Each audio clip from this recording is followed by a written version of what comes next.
안녕하세요. 자담세무에게 세금연구소 손혜경 세무사입니다.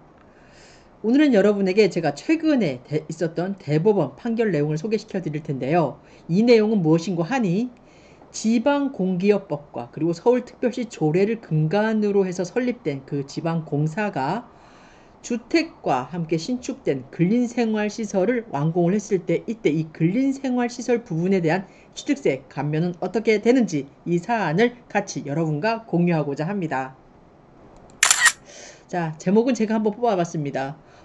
이제 많은 변호사님들은 이제 지방공사가 이제 공급한 근린생활시설에 대한 취득세 감면 이렇게 나왔는데요. 저는 이렇게 뽑아봤어요, 여러분. 주택과 함께 신축된 근린생활시설에 대한 취득세 감면 과연 합당한가 부당한가입니다. 자, 사안은요 제가 그대로 좀 갖고 왔습니다.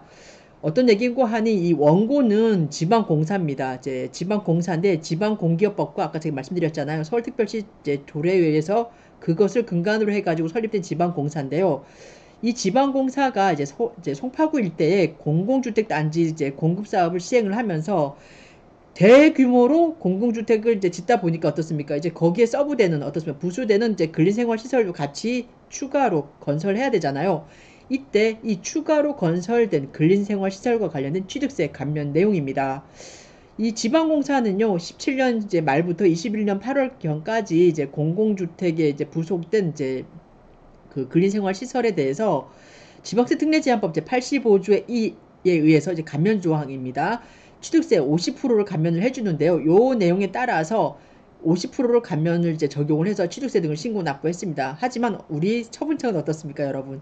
항상 태클을 걸잖아요. 50% 세금이 좀 많았거든요. 1억 한 5천이 안 됐는데 이 처분청은 이제 이 근린생활시설은 이 지방공사가 이 고유 업무, 즉 주택공급이잖아요. 주택공급인 고유 업무나 목적사업에 직접 사용하기 위해서 취득한 부동산에 해당되지 않기 때문에 감면을 할 수 없다라고 하면서 취득세 이제 50% 감면을 적용을 했던 그 부분입니다. 1억 4,200만 원 정도를 경정고지했습니다.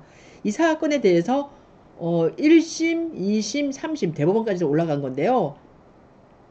내용은 이렇습니다. 여러분, 관련 규정은 우리가 지방세법, 이제 지방세 특례제한법 85조의 2 제1랑 제1로 이 지방공사가 그 고유 업무에 직접 사용하기 위하여 취득하는 이 부동산에 과연 주택 신축을 하기 위해서 서브되는 이 근린생활시설의 신축이 과연 들어가는지 안 들어가는지를 봐야 되거든요. 그래서 지방세 특례제한법 85조의 2에서는요 뭐라고 얘기를 하고 있냐면 지방공사가 그 설립 목적과 직접 관계된 사업, 즉 목적 사업에 직접 사용하기 위해 취득하는 부동산에 대해서는 우리가 지금 현행 규정은 2025년까지는 50%를 감면하도록 규정하고 있습니다. 그리고 지방세 특례제한법 우리 정의 규정에서가요 제2조거든요. 고유 업무란 어떤 거냐? 법령이라든가 개별적으로 규정한 업무와 이제 법인 같은 경우에는 법인 등기부에 반드시 목적 사업으로 정하여진 업무를 우리가 지방세 특례제한법에 따른 고유 업무라고 정의를 하고 있습니다. 그리고 또 8호를 이제 따라서 내려가 보니까 직접 사용이라는 어떤 말이냐? 부동산 등의 소유자가 해당 부동산 등을 사업이라든가 그 업무의 목적이나 용도에 맞게 사용하는 것을 우리가 직접 사용이라고 얘기를 한다라고 하면서 지방세 특례제한법 제2조에서 1로 그리고 8로에서가 얘기를 하고 있습니다. 우리가 대법원 판결은요, 이제 우리 조세법률주의는 이제 원칙적으로 그 과세 요건이나 감면 요건, 비과세 요건을 막론을 하고 모든 해석은요, 법규에 따라서 법문대로 충실히 해석을 해야 되고 확장을 해서 해석을 하거나 유추 해석은 금지되어 있잖아요. 이게 우리 대법원 판결의 일관된 자세입니다. 따라서 이 사안의 그 감면조항 우리 어떻습니까? 지방세 특례제한법 85조에 이에 정한 이제 그 거기에서 정한 직접 사용의 의미는 우리가 지방세 특례제한법 아까 제2조 이제 8호에서 봤잖아요. 부동산 등의 소유자가 해당 부동산 등을 사업이라든가 업무의 목적이나 용도에 맞게 사용하는 것으로 해석하는 게 맞다. 그렇게 얘기를 하고 있습니다. 이제 이에 대해서 우리가 판단을 해야 됩니다. 과연 이 지방공사가 이제 그 주택 공급에 서브돼서 이제 신축한 근린생활 시설에 대해서 50%를 취득세 50%를 감면받는 게 합당한지 아니면 처분청처럼 직접 사용, 목적 사업에 직접 사용한 게 아니기 때문에 부당한지를 판단을 하셔야 되는데 우리 원심은요, 일관되게 이제 목적 사업에 사용한 게 맞다라고 판단을 했고, 이에 대해서 우리 대법원 판결도 원심의 판단이 합당하다라고 판결을 내렸습니다. 그 내용을 좀 더 보시면은요, 이 지방공사의 법인 등기부 그 목적란에요, 이런 사안이 있습니다. 택지 개발과 공급, 주택의 건설, 개량, 공급 및 관리 등을 통하여 시민의 주거 생활 안정과 복지 향상에 기여함을 목적으로 한다라고 이 목적란에 법인 등기부 목적란에 이 사항이 규정되어 있고요. 그리고 목적을 달성하기 위하여 수행할 뭐 사업으로 집단적으로 그렇잖아요. 송파구 일대 지금 주택 개발이잖아요. 주택을 건설, 개량, 공급 등을 관리하는 경우에 있어서 필요한 복리시설의 건설, 개량, 공급 및 관리를 정하고 있습니다. 그리고 정관 역시요.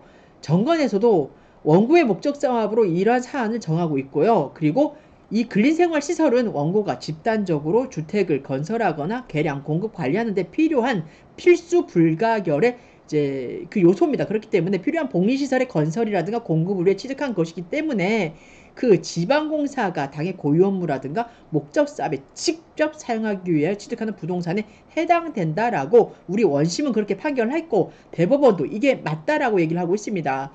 좀 더 부연 설명을 하자면요.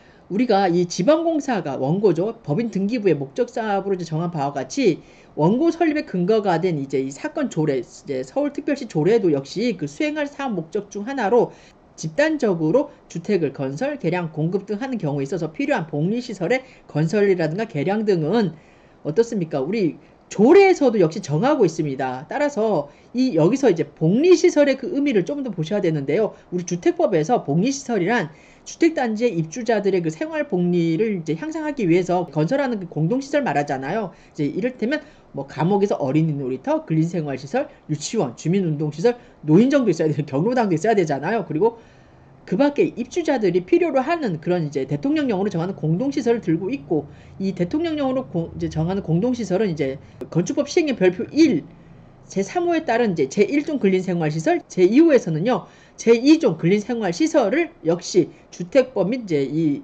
주택법 시행령에 따른 근린생활시설을 복리시설의 범위에 포함을 하고 있습니다.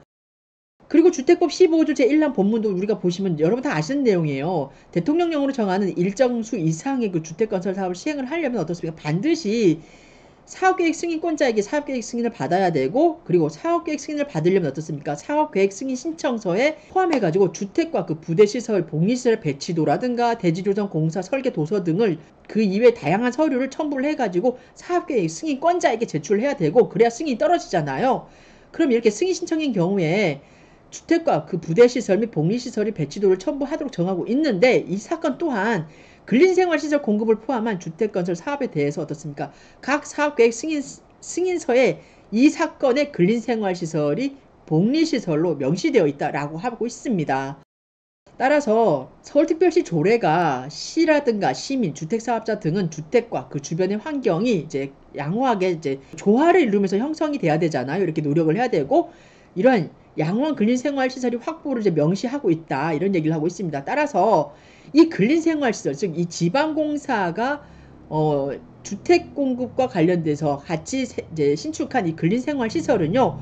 이 지방공사의 고유 업무이자 목적 사업 중 하나인 집단적으로 주택을 건설하거나 개량, 공급 또는 관리하는 경우에 있어서 필요 불가결한 요소이기 때문에 그 필수적인 복리시설의 건설 공급에 해당한다라고 보았습니다. 따라서 처분청이 이 지방공사 원고 측에 대해서 어떻습니까? 감면을 부인을 하고 추징 이제 경정 고지했던 1억 4,200여만 원에 대한 그 과세 처분은 부당하다는 게 우리의 원심 판결 그리고 대법원 판결 내용의 요지였습니다. 제가 오늘 이 내용을 여러분께 소개시켜 드리는 이유는요. 뭐 지방공사가 이제 대규모 단지로 이렇게 주택 공급을 할 때 그에 서브되는 부대시설이죠. 복리시설 등에 대해서 50제 지방세 특례제한법 85조에 이에 따라 이제 취득세 감면 50%가 된다. 이 내용을 소개시켜 드리는 게 아닙니다. 요거에 더 조금 더 나가가지고 목적 사업이 어떻게 명시돼야 되는지 목적 사업의 필수 불가결하게 따라잡는 서브되는 그런 부대 복리 시설에 등에 대한 그런 내용이 어떻게 첨부돼야 되는지 즉 법인인 경우는 법인 등기부 등본에 그리고 반드시 이제 법인 등기부 등본에 반드시 목적 사업으로 이제 명시가 돼야 되고요. 정관 또한 그 사항에도 목적 사업 등에 대해서 명시가 돼야 됩니다. 그리고 이처럼 지방공기업법이라든가 이제 서울특별시 조례에 의해서 이렇게 설립된 이런 지방공사 같은 경우는 어떻습니까? 그 조례 내용까지도 포함을 해서 한번 검토해가지고 과연 이 목적사업에 이러한 사항들이 서브되는 건지 아닌지를 판단하시고 들어가셔야 됩니다. 간혹 가다가 굉장히 이제 취득세 같은 경우 감면 요건이 많이 따라잡잖아요. 그렇기 때문에 50% 감면, 뭐 100% 감면이면 더 좋지만 75% 감면 이렇게 감면 내용들이 있는데 요 감면 내용이 합당하다 그러면 그 세 절감은요 어마무시합니다. 그렇기 때문에 우리는 항상 그 세의 감면만 보고 거기서만 그치는 게 아니고요. 이 세의 감면을 받기 위해서 우리는 어떻게 해야 되는가? 절세 전략을 짜야 되는 겁니다. 따라서 세금을 절약하는 방안으로 우리가 나가려 그러면 관련법 등을 검토를 해야 되고 그 관련법에서 요구하는 사안은 무엇인지 어떻게 돼야 되는지 따라서 요 사안처럼 법인인 경우는 법인 등기부 등본에 그리고 정관에 반드시 그 목적 사업이 명시돼야 되고 목적 사업에 서브되는 사안에 대해서도 감면이 요건이 충족되도록 하기 위해서는 반드시 그 서브되는 그 내용까지도 같이 포함돼야 된다는 내용 여러분에게 한 번 더 주의하면서 오늘 시간을 마무리하고자 합니다. 이상 자담세무회계 세금연구소 손혜경 세무사였습니다.